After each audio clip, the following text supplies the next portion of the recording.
بسم اللہ الرحمن الرحیم ایاک نعبد و ایاک نستعین۔ مجھے آج بڑی خوشی ہے کہ جس طرح میری قوم، میرے پاکستانی جس طرح آج فلسطینیوں کی حمایت کے لیے نکلے اور جس طرح انہوں نے ان کے اوپر جو ظلم ہو رہے ہیں اس کی آج نشاندہی کی اور اس کی مذمت کی، میں آپ کو سب کو خراج تحسین پیش کرنا چاہتا ہوں۔ جب سے اسرائیل بنا، پاکستان کا ہمیشہ ایک ہی سٹینڈ رہا ہے، اور وہ سٹینڈ تھا قائد اعظم محمد علی جناح کا، ہمارے عظیم لیڈر کا، کہ فلسطینیوں سے بہت بڑی ناانصافی ہوئی ہے، اور ہر فورم کے اوپر پاکستان نے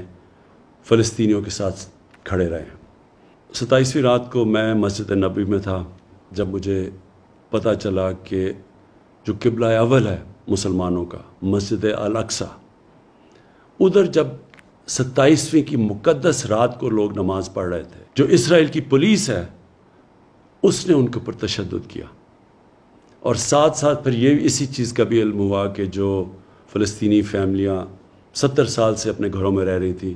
کئی فیملیز کو اسرائیلی سیٹلرز نے ان کو گھروں سے نکال دیا۔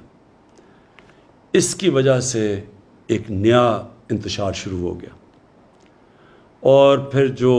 غازہ کے اوپر جس طرح کی بمباری کی گئی، دنیا کی سب سے طاقتور ترین فوج ہے، تقریباً 69 فلسطینیوں کے اوپر جس طرح کی بمباری کی گئی جس میں بچے مارے گئے، تو میں اگلے دن 27ویں کا جو اگلے دن تھا، میں نے جو OIC کے سیکرٹری جنرل ہیں ان سے ملاقات کی، اور ان کو تب کہا کہ OIC کو اس کے اوپر سٹینڈ لینا چاہیے اور یونائٹڈ نیشنز میں ایشو کو اٹھانا چاہیے۔ جب میں پاکستان آیا تو میں نے کنگ سلمان سے بات کی، اور ان سے بھی یہی ہم بات کی کہ یہ جو ظلم ہو رہا ہے فلسطینیوں پہ اور جو الاقصی میں ہوا ہے، اس کے اوپر ہمیں اپنی آواز بلند کرنی چاہیے۔ ترکی کے جو پریزیڈنٹ ہے طیب اردوغان، ان کی مجھے کال آئی، انہوں نے بھی یہی چیز کہی۔ مہاتر محمد کی میسج آئی، کال آئی، انہوں نے بھی یہی چیز کہی۔ اور پھر میں نے بات کی فلسطین کے جو صدر ہیں محمود عباس، اور ان سے ہم نے کہا کہ ہم پوری طرح ان کو یقین دلایا کہ ہم سب پاکستان، بلکہ مسلمان دنیا، بلکہ وہ دنیا جو انصاف میں مانتی ہے، وہ سب ان کے ساتھ کھڑی ہے۔ شاہ محمود قریشی کو اس کے بعد پھر میں نے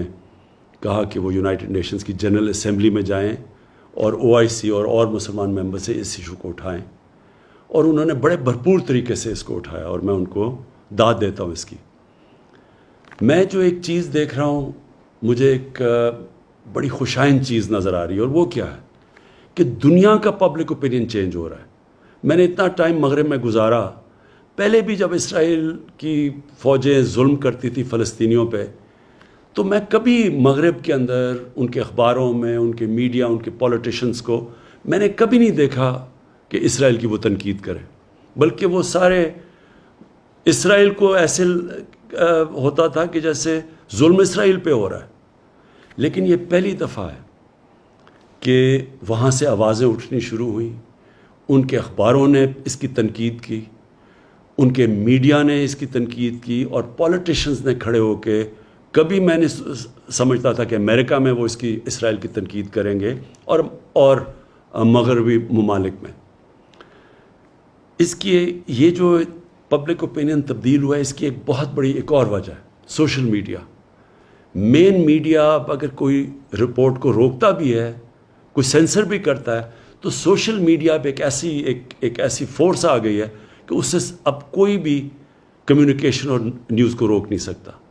اور اس سے مجھے نظر آ رہا ہے کہ دنیا کا پبلک اوپینین چینج ہو رہا ہے۔ آج سے 30 سال پہلے اسی طرح تب بھی دنیا کا پبلک اوپینین چینج ہوا تھا۔ ساؤتھ افریقہ، ادھر ایک ایسی رجیم تھی، ایک ایسی گورنمنٹ تھی، اور بڑی دیر سے، کئی سالوں سے تھی، جو نسل پرست تھی، جو ایشینز اور افریقنز کو برابر کے شہری نہیں سمجھتی تھی،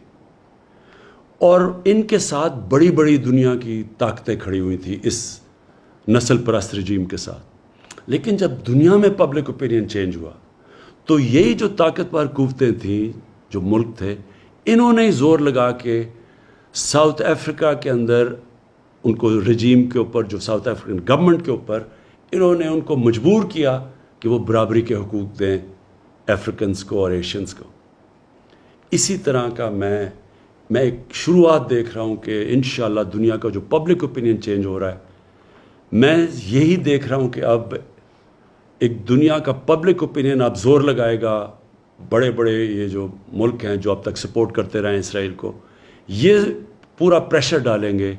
کہ فلسطینیوں کو بھی ان کے حقوق دیے جائیں. اور انشاءاللہ ایک دن آئے گا جب کہ فلسطین کے لوگوں کو اپنا ملک ملے گا، ایک منصفانہ سیٹلمنٹ ملے گی، وہ بھی برابر کے شہری رہ سکیں گے جو کہ فلسطینی اسرائیل میں رہتے ہیں، ایک برابر کے شہری بن کے رہ سکیں گے. اور ہم دعا کرتے ہیں کہ وہ دن جلدی آئے. پاکستان پائندہ باد.